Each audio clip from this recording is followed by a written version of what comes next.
Well, hello, welcome back to Tale 3 Cabins. Labor Day is around the corner for us. In fact, it's this weekend, Labor Day weekend. And for you, it's probably going to be about a week behind when this video comes out. But it's a special anniversary coming this Labor Day, and that is the first paid renters we had at our Tennessee cabin. That's right, in 2015, we had our first renters come in that were actually paying us to stay in our cabin and our vacation rental. And it was 10 years ago this weekend. So a little bit of a celebration for us. We've been doing this for 10 years and we've had a pretty good roller coaster ride since we started. A little bit of history. We purchased the Smoky Mountain cabin back in May of 2015. That summer we started working on it. We spent a good month straight where we refurbished things, renovated things, brought in all new appliances, some new furniture, and then just tried to get it ready and prepped for us to start renting it out as soon as possible. We thought Labor Day weekend would be the perfect time for our indoctrination. And at that time, we were hoping that we could at least rent the cabin throughout the year, at least 50% of the time. And we ended up doing it close to 90% of the time. So the cabin rentals did really, really well. Now, I think I've done pretty good about documenting ins and outs of owning a vacation rental throughout the years. And I have several videos every time we take a trip down there of some of the projects we need to do, some of the things that need to be fixed, some of the things that need special attention, some of the things that I can handle, some of the things that I can't handle. And throughout the years, I've tried to document that process in case you are thinking about getting a vacation rental of your own and just knowing what the ins and outs are. Now, Karen and I manage this cabin ourselves, and we've advertised it on VRBO. So we did not hire a service. You can hire your own service to do it down there. They take approximately 40% off the top of all rentals when you do that. And for us, we wanted to try to be able to adjust our pricing and skim away that 40%. So as much money as we can comes to us, and we could also be a little bit more competitive price-wise. So we've been doing that now for 10 years. We manage it ourselves. Of course, we live 8 hours away in Northern Ohio, so it is a bit of a chore. But there are certain nightmares for everybody that has vacation rental properties that they have to deal with sooner or later. And I'm going to cover the top 5 that I think are the worst. And we've experienced all 5 of them. So let's start our list, and we'll end with the worst possible nightmare. And many of you out there, if you've followed our channel, you probably know what that is. Okay, let's start off our list with pests. Pests meaning wild animals, bugs, cockroaches, bed bugs, carpenter bees, just anything that would ruin a renter's experience if they were staying at your cabin, thus creating a nightmare for you, because you certainly do not want your renters to have a negative experience, and you definitely do not want to have bad reviews, because that can kill you in the long run when it comes to getting future rentals. Now, when we purchased the cabin back in 2015, as I mentioned, we had to get the cabin inspected for termites. That was part of the deal before buying it. Termite inspector had to come through, check out the cabin, and he indeed found the start of termites down in the crawl spaces that needed to be treated and taken care of prior to us making the actual purchase of that cabin. So a pest control person did come in, they handled the situation and took care of things, and then we hired a monthly service to take care of any issues that popped up when we first got the cabin, mostly through the warmer months. In the winter months, we kind of died down a little bit, and then spring we'd have them come out again. And we did that for a little while, and their prices kind of got a little too pricey for us. So I just started doing it on our own, because we were going down there 4 or 5 times a year. Every time I'd go down, I would use some home defense. Just recently, about a month ago, I was down in Southern Ohio, and I got a message on my phone from our current renters that were down there. And they said that there's a lot of bugs showing up in the kitchen, and they're not sure what they are. And at first I thought, well, maybe they were like little red ants that occasionally come out, especially if renters leave food scraps out or don't take the garbage out. So from time to time we have ant problems, and I just said, well, there's some bug spray underneath the sink, you could use that. And then she sent me a picture of one, and I looked at it, looked it up, and it was a cockroach. It was actually a German cockroach, to be specific. They're supposed to be there for a week, 7 days, and they had been there for 4 days already. They stayed over that night, but when they got up in the morning, we discussed it, and if they felt they'd be more comfortable just staying somewhere else. So I refunded their money for the last 3 days. They went and found another place to stay. It was, unfortunately, when I got the first message, it was a Saturday night, so there wasn't much that was going to happen. Sunday, again, is going to be very difficult to take care of anything, so they got up Sunday morning and they left. So Sunday, I was in communication with a pest control gentleman, and I sent him a picture of the bug in question that I got, And he said, yeah, that's a German roach, and they're a little bit difficult to get rid of. And that he said, the sooner we take care of this, the better. So he actually showed up the very next morning and started taking care of our cabin. It was isolated to the kitchen area. They're nesting in the back of this fridge. Matter of fact, this is what I was talking about the other day. I did an instant kill on this female roach. You see that ethical shell? She's trying to shoot it out of the back. She didn't get all the way out because I hit her with instant kill. But that little sack right there, that eggshell, minimum of 40 to 50 babies in it. So that will go out here along with these other roaches I just killed. And that is a carpenter ant and some more roaches back there. So yeah, there back of this refrigerator is one place they were harboring. He pulled out all the appliances. They shop vac with any bugs that they could find. He gassed some of the walls, put traps down, poison down. And so after that visit, he said there should be no more sightings, that you could continue running for your next guest, and then we'll come back 7 to 10 days, check on things, make sure that new eggs haven't hatched and stuff like that. Very knowledgeable, sent me a bunch of videos on what they were doing, what was going on, where they were finding things. And he told me that basically cockroaches don't just move into a place. They're usually brought in by somebody, and more than likely they're brought in by certain renters. It could be from somebody who was taking their old cardboard box out of the garage of their hiking gear or camping gear, brought it with them and set it inside the house. It could come from food, multiple sources, but again, he said that usually you're not going to have cockroaches just show up at the doorstep and come into a cabin. They're going to be brought in on something. So to me, this is a particular nightmare because you think of cockroaches of, just in deplorable conditions, and our cabin certainly is not that. But we definitely wanted to take care of things and get things situated as soon as possible. If you watch our videos before, we're pretty proactive with things with the cabin because we'd rather solve a problem before that problem actually happens and take care of things. For instance, our hot water tank is rated for 9 years. So 9 years, I'm just going to replace it. I'm not going to wait for 10 years or 11 years. Maybe we get 12 out of it and then let it go bad in the middle of somebody's stay. 9 years, I'm just going to replace it on my time without the interruption with renters having to have a new hot water tank installed during their stay. For our vacation rental, we're very proactive in that. We just don't want any hassles. The less hassles during a renter's stay, the better. So as I mentioned, our renters had 3 days ago and they left the next day. Actually, the problem was taken care of in a day. They could have waited it out another day, but they didn't feel comfortable, and that was fine with me. I did not want them to be paranoid. And I certainly would feel the same way if I were in a strange place too. So pests, we have bears nearby.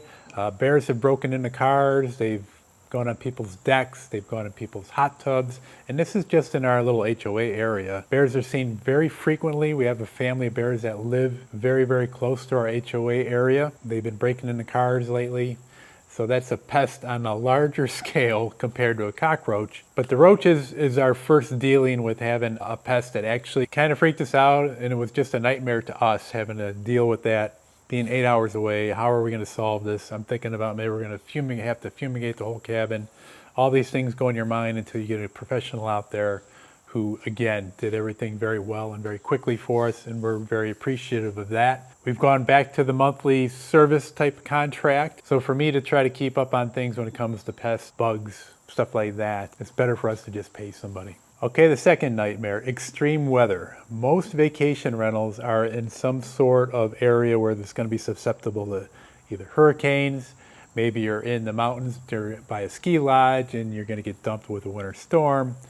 We're in the mountains. We are subjected to heavy thunderstorms in the summertime with winds up to 80 miles an hour because of our elevation and where we're at. Or in the wintertime, we're subject to the winter storms. And Tennessee, it doesn't take much to shut down Tennessee in the wintertime. A couple inches of snow in Tennessee is at a standstill. Kids are off from school. A couple inches of snow here in Ohio is no big deal. Now our cabin is known for its gorgeous views, but to get those gorgeous views, you have to climb up on the roads to get up there to get some elevation so you have a nice view. Now the roads are paved, they're 2 lanes, they're no problem to handle when there's just normal conditions, but you add 2 inches of snow to that, and extreme weather can cause cancellations or issues with renters that are there during an extreme weather event. So there's a few things that we try to do for our renters if we know that a winter storm is coming. So first thing I get asked all the time, especially when it comes to winter travel, people making reservations, they want to know when is a good time of year to go there and when is a bad time of year weather-wise. And basically I tell them the same thing every time, is that on average there are about 4 or 5 days in the wintertime where you do not want to be traveling up that mountain or you do not want to be traveling down that mountain. When those 4 or 5 days are going to occur, I have no idea. But that's typically the average every winter. Sometimes it's a hair less, sometimes it's a hair more. It's not like winter is completely a bust. Most times in the wintertime, its temperatures are in the low 50s or 40s there. But occasionally they get a winter storm that comes through, dumps a bunch of snow or ice, and then it's gone the next day because the temperatures come back up. So again, it's just a matter of timing. And a lot of times we'll work with our renters. For instance, if we know a storm is coming in and we have renters getting ready to show up, I'll allow them to check in early to try to beat the weather. Or if there's bad weather coming while they're staying there, I'll allow them to check out later when the weather is more applicable to going down the mountain. So we try to work both the ways with that. Some people actually ask us and they want to stay there during a snowstorm. And that's great in theory, but a lot of folks don't realize that they're stuck there. They have to wait it out. Hopefully they bring enough food. And like I said, travel comes to a standstill. Coming up our mountain, a lot of folks might have four-wheel drive and they figure they got a nice pickup truck and they can get up the mountain no problem, and that may be the case, but other people don't. And once those people get stuck, they block the way and create a little traffic jam. And if it gets slick enough, it just creates a bottleneck in certain areas of our mountain where people can't get up, people can't get down. And then if we have plows coming in with salt, they can't get up there either because the roads are blocked with cars. And that happens every year. It usually happens once or twice a year where we get those bottlenecks because people think that they can go down the mountain or think that they can make it up and they can't. It's usually a nightmare. Some people will want their money back. Some people are very understanding. And sometimes we get renters that cannot check in earlier if we allow them to do early check-in to beat the weather. They're just because of their work schedule or timing when they're leaving. And I have said, you're better off to just find a hotel in town, spend the night there. I'll refund you that day, so that'll cover the cost of you staying in town. And then when the weather's better tomorrow, you could show up at our place. And I'm a little bit more peace of mind. They have peace of mind, and nobody gets their cars damaged and nobody gets hurt. But winter's a little bit extra stressful for us.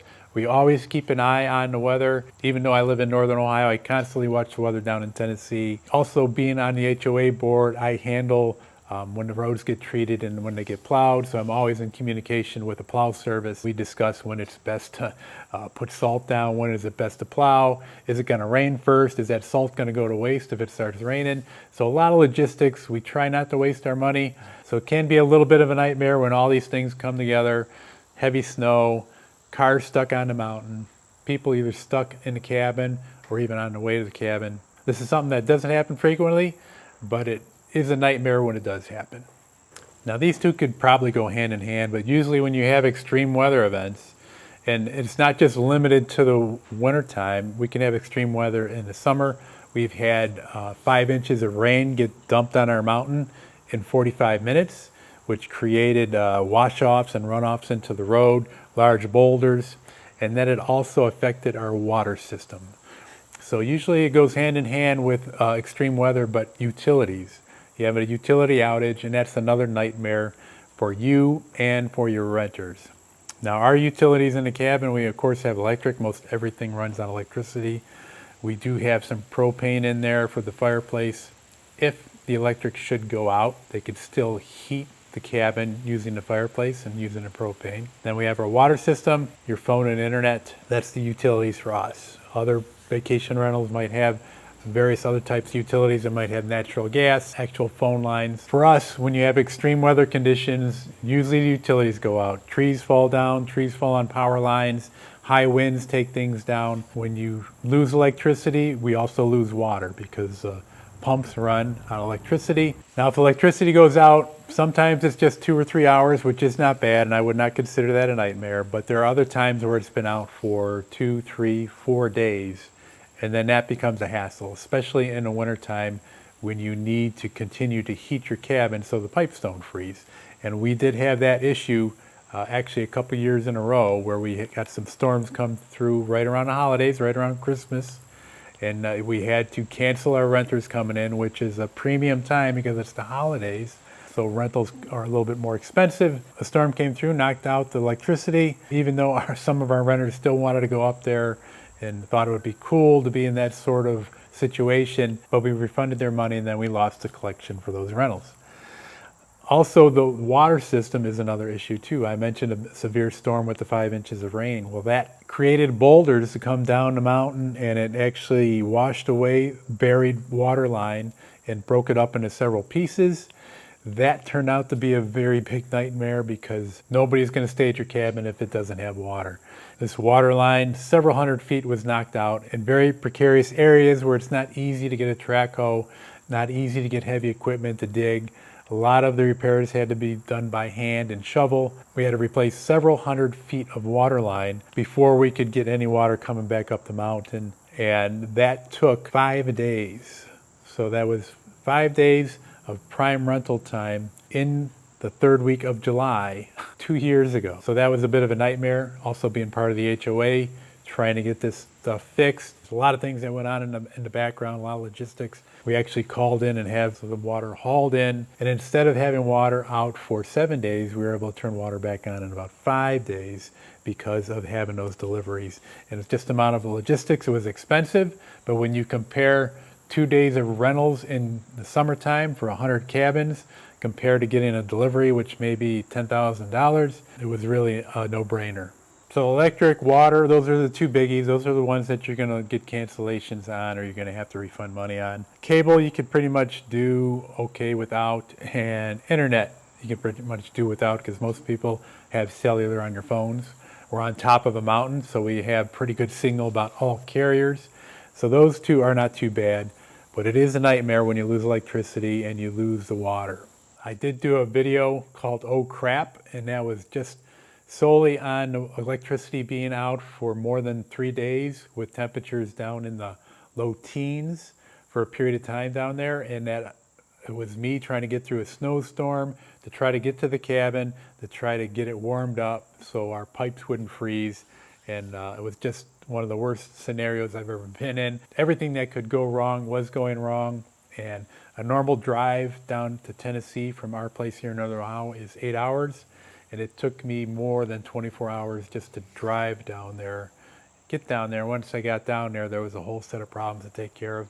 I'll leave a link in that video towards the end if you feel like watching it, but it was a pretty nightmarish experience.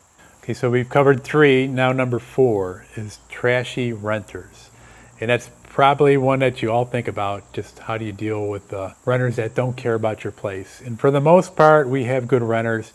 Most of them care about your place. Most of them want to take care of it like it is their own house. That is nice. When somebody calls you and says, hey, I noticed this is broke or something happened, but I could take care of it for you, or I could fix it. Or hey, or they call and say, hey, your hinges were a little squeaky on the one door. I had some oil and I oiled it up for you. So we have had renters that do that, and that is great when that happens. But then we've also had renters on occasion that just trashed our place. And it comes up by surprise without any provocation, and it's a nightmare because then you have renters down the road that are going to show up when these people leave, and the cleaners are stuck with a mess to clean up. And it hasn't happened often, but I could have a couple occasions where it was just a nightmare because we're up here 8 hours away. I can see on our security camera that there are at least 30 cars parked down the street in the parking areas, and there's probably 50, 60, 70 people staying at our cabin that's only supposed to have 6 people in it. Called the sheriff. The sheriff would not do anything unless we knew that they were doing some sort of damage to the house. I even brought up being a fire hazard or a hazard if I have all these people on my porch with the weight. But I could not get them out. Pretty much did not sleep that night. They only rented for 1 day, and it turned out it was somebody local that was having a birthday party, and they wanted to use our cabin for a birthday party and invited all their friends to show up. It happened to be in the summer times. They were college kids. They were all out of school. It was just a nightmare. When they left, I had warned my cleaner ahead of time that she might want to get there early and assess the situation, and whatever it takes, I will pay you extra to take care of it. So long story short, the place had a beer smell to it. They spilled beer all over the place. They had thrown up in the hot tub. They threw up on the deck. The place wasn't trashed or physically damaged, but just a lot of cleanup. A lot of the carpets needed to be cleaned. The bedspreads and stuff had to be washed. So we ended up paying our cleaners extra money to take care of that. And then I sent a bill to the person that rented the cabin and said, you could either pay this now or you're going to pay me when we go to court. It'll be cheaper to pay this now. We no longer do one-night rentals because that is primarily the scenario that something like this could happen. Kids looking for a cheap one-night quick place to rent. Also, we try not to rent to locals. If they have a local phone number that is from down there, most people coming from out of town, you know that if it's got an out-of-town area code, that they're there for the purpose to be on vacation and not to party. All right, we are at number one worst nightmare you could possibly imagine having a vacation rental, and that is a natural disaster. And for us, it was fire. We had wildfires in the area in 2016. Hey, you might pass on to your third shift. We do have a active wildfire in the Chimney Tops area. They're aware of it, and they're going to be coming in the morning to do some more aggressive attack on it. But they are going to let it burn some tonight. Chimney Tops, you said? As I mentioned, we had just purchased the cabin in 2015, so we had it on the rental market for about 12 months. In November of 2016, we put a new roof on the cabin. We made some changes on the inside, and the place was really coming together nicely where we thought that we could take a deep breath and just kind of enjoy the rental process, try to recoup some of our money to come back in that we spent on refurbishing the place. And 2 weeks after putting that roof on, wildfires started in the Smoky Mountain National Park. They let the fires go for a period of time, and they just monitored it. And then a few days later, a severe windstorm came up and pushed the fires into Gatlinburg. Once they got into Gatlinburg, that created a shortage of firefighters everywhere else as they were fighting multiple fires in Gatlinburg. Those fires kept pushing their way, and it's not clear if they actually jumped from Gatlinburg to where our cabin is, or if those 80-mile-an-hour winds knocked over wires and created more fires with the dry leaves, because this was late November. Usually is a dry period in the Smoky Mountains around that time. So out of 100 cabins in our HOA, 50 of them burned down, and we were one of those 50. The way we learned about it is I was actually at our hunting cabin in southern Ohio. I had a little bit of spotty internet down there, and I kept seeing like motion signs on my phone for the camera down in Tennessee. I tried to look, but it was very choppy of the signal, but it looked like somebody was loading stuff into their car, and you could see all these like embers flying down our parking lot area, just blowing down. And I had initially thought that our neighbor's cabin was on fire behind us, and that those were the embers coming from their cabin. I had called Karen immediately to see if she could find out what's going on, because she was here in northern Ohio with better internet and phone service. And she did talk to our renters who were evacuating and said there were wildfires in the area. They're clearing everybody out the mountain, and there are no firefighters to go up there to do anything. So it's just whatever happens up there happens. The next morning, we contacted somebody else in the HOA that went and surveyed some of the areas and basically just said our place was gone, along with 50 others. Nothing left, a little bit of the foundation. You could maybe make out a bed spring or a panel from the dryer, but everything else was disintegrated. The dirt had turned to sand and glass. It was so hot. As I said, multiple cabins burned down. The neighbor's cabin that I thought was burning that night, his actually survived. He had a little bit of scorching on their porch, but theirs made it. The worst nightmare you could imagine. After us investing into this, where we wanted it to be cost neutral, for it to be wiped out completely in less than a day, and to think we had to go through the process right away of canceling reservations, giving money back that we had already collected for those reservations, closing down our VRBO site. Just the whole process was a nightmare, as you can imagine. Fortunately, nobody got hurt up there. Fortunately, this was not our primary residence as it was for many people that lived in that area. So just a natural disaster. I include that with hurricanes, tornadoes, just the extreme if you own vacation property. Just an unimagined nightmare because things were going smoothly. When you think of the Smoky Mountains is technically a rainforest. So you think of wildfires that were never an issue for many, many years, all of a sudden to just wipe out so many structures, 2,500 structures, certain areas, a lot of structures in Gatlinburg, structures in Pigeon Forge. The rebuilding process took us 14 months before we got the cabin rebuilt. We did a lot of work ourselves. There were a lot of nightmares involved in the rebuilding process. If you think of all the things that were lost down there, and then people all trying to build at the same time, just how much of a headache that might be. And also dealing with contractors that might not be that honest. I did make a couple videos on us losing the cabin, rebuilding the cabin, what a headache it was. I put some stories in there on some of the headaches that we experienced. There was a far cry more issues than I documented or put in those videos that we had to deal with on a daily, weekly, monthly basis for 14 months. Now, you might say, is all this worth it to have a vacation rental? And sometimes I wonder. Depends on your situation. If you don't want to be attached to a place and it's just for you an investment, then it usually is a good investment. We got a little bit attached to the place originally when we fixed it up, and it was more heartbreaking for us to lose it. Now that we've rebuilt it, we have an attachment to it, but we feel that we know we could lose it.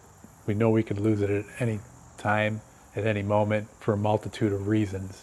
So we're attached to it, but it's not as big as attachment as initially. I think we're a little bit better equipped mentally to handle it. Back then we weren't. It was a nightmare. In the long run, it's a good investment. If you want to have a secondary property somewhere, it is a good way to afford it by having it rented out and having other people paying the bills for it. But you've got to jump through hoops. And if you can deal with jumping through those hoops, and if you don't have an issue with a lot of things that I just brought up, and it's not like these things occur every day, I'm just bringing up the top 5 nightmares you may experience when you have a vacation rental like this. There's certainly a lot of days that go by, and like I said, there's a lot of good renters out there. There are good experiences, but from time to time, you have a few nightmares that pop up. If you can deal with those efficiently and quickly, all the better for you and your situation with this rental property. The cabin has been fairly good for us. Most people, when they buy a vacation rental, if they have one, they might as well have 2. If you're going to be putting that time, effort, and stress into one, it's not much more stress to have 2. And then if you have 2, well, maybe 3. We were just at our stage in life where this cabin is really just used to help supplement our health care, to pay for our health care. We have premiums of health care. Just the premiums, the monthly premium is $2,500 a month. So we use this cabin to try to supplement money that goes directly into that, which gives us a little bit better retirement for us. So I look at how the cabin is helping us achieve that. It's a little bit easier to deal with.